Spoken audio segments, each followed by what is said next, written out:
Miss झाली ना आपल्या परिसरातील ताजी अपडेट? अहो मग आजच C24 तास या आपल्या YouTube चॅनलला लाईक करा, शेअर करा, सबस्क्राईब करा आणि बेल आयकॉनवरती क्लिक करायला अजिबात विसरू नका।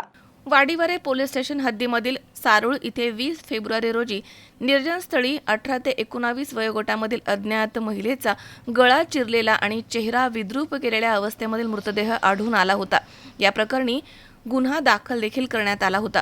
घटनेचे गांभीर्य लक्षात घेता पोलीस आयुक्त श्री संदीप कर्णिक यांनी मार्गदर्शन केलं आणि त्यानुसार पोलीस उप आयुक्त परिमंडळ 2 श्री किशोर काळे, सहाय्यक पोलीस आयुक्त अंबड विभाग श्री सचिन बारी आणि वरिष्ठ पोलीस निरीक्षक सातपूर श्री प्रकाश अहिरे यांच्या सूचनेनुसार गुन्हे शोध पथकानं तपास सुरू केला। पोलीस हवालदार दीपक खरपडे यांना मिळालेल्या गुप्त माहितीच्या आधारे संशयित अथर्व गजानन देशमुख याला द्वारका सर्कल इथून ताब्यात घेण्यात आलं। या कारवाईमध्ये पोलीस अंमलदार राहुल खांडबहाले तसेच पोलीस अंमलदार अमोल मोरे तसेच भद्रकाली पोलीस स्टेशनचे अधिकारी सहभागी होते। चौकशीमध्ये अथर्व देशमुख यानं बुलढाणा येथील संस्कृती काळे हिचा चारित्र्यावरती संशय घेऊन धारधार शस्त्रानं खून केल्याची कबुली दिली आहे। मृतदेहाची विल्हेवाट लावण्यास सुमित देवानंद सानप यांना मदत केल्याचं निष्पन्न झालं।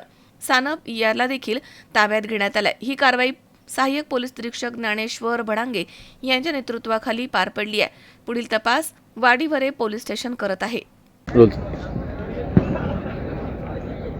वाडीवरे पोलीस स्टेशनच्या हद्दीमध्ये एका अल्पवयीन मुलीचा मर्डर हा काल झालेला होता। याच्यामध्ये कुठल्याही स्वरूपाचे क्ल्यू नव्हते, कुठल्याही स्वरूपाचे पुरावे उपलब्ध नव्हते। यामध्ये मुलींची आयडेंटिटी क्लिअर नसल्यामुळे ती आयडेंटिटी एस्टॅब्लिश करण्यासाठी संपूर्ण राज्यामध्ये मेसेज केले गेले। याच्यामध्ये आम्हाला civil line police station Akola या ठिकाणी एक मिसिंग दाखल आहे याची माहिती मिळाली। त्या मिसिंगच्या आधारे त्या मिसिंग व्यक्तीच्या आईवडिलांना संपर्क केला असता व त्यांना फोटो दाखवला असता त्यांनी ही मयत मुलगी ही त्यांचीच असल्याचं कबूल केलेलं आहे। त्याच्यानंतर त्यांना जे संशयित आरोपी वाटत होता त्या संशयित आरोपीचा शोध घेतला असता तो सातपूर हद्दीमध्ये सातपूर कॉलनी या भागामध्ये संशयित पद्धतीने फिरताना रात्री उशिरा सापडला। त्याला विचारपूस केली असता त्यांनी गुन्ह्याची कबूल दिलेली आहे। मयत मुलगी ही त्याची मैत्रीण होती, तिच्यावर संशय आल्याने त्यांनी बुलढाण्यावरून नाशिककडे येताना रस्त्यामध्येच तिचा मर्डर केलेला होता आणि तिचं प्रेत गाडीमध्ये टाकून या घटनास्थळावर घेऊन आलेला होता। त्याला साथ देणारे आणखी काही लोक आहेत, काही व्यक्ती आहेत, त्यापैकी एका व्यक्तीला ताब्यात घेतलेलं आहे। इतर काही साथीदार आहेत का याची माहिती देण्यात येत आहे। सर्व संबंधित जे पुरावे आहेत ते जमा करण्याचं काम सुरू आहे। वाडीवरे पोलीस स्टेशनचे प्रभारी अधिकारी या गुन्ह्याचा अधिक तपास करत आहेत।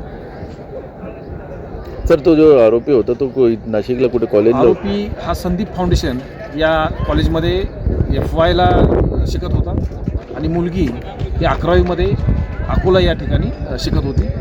हॉस्टेलला राहत होती मुलगी आणि हा मुलगासुद्धा या ठिकाणच्या संदीप फाउंडेशनमध्ये प्रायव्हेट रेसिडेन्समध्ये राहत होता। सर, तो मुलगा जो आहे तो मूळचा कुठला राहणार आहे? मुलगा आणि मुलगी दोन्ही बुलढाणा जिल्ह्यातील रहिवासी आहेत। त्यांचे दोघांचे आईवडील हे जवळचे मित्र आहेत अशी प्राथमिकदृष्ट्या माहिती मिळते आहे आणि त्यांनी हे प्रेम प्रकरणातून अशा स्वरूपाचा टोकाचा निर्णय घेतलेला आहे। किरण आहेर, C24 तास, नाशिक।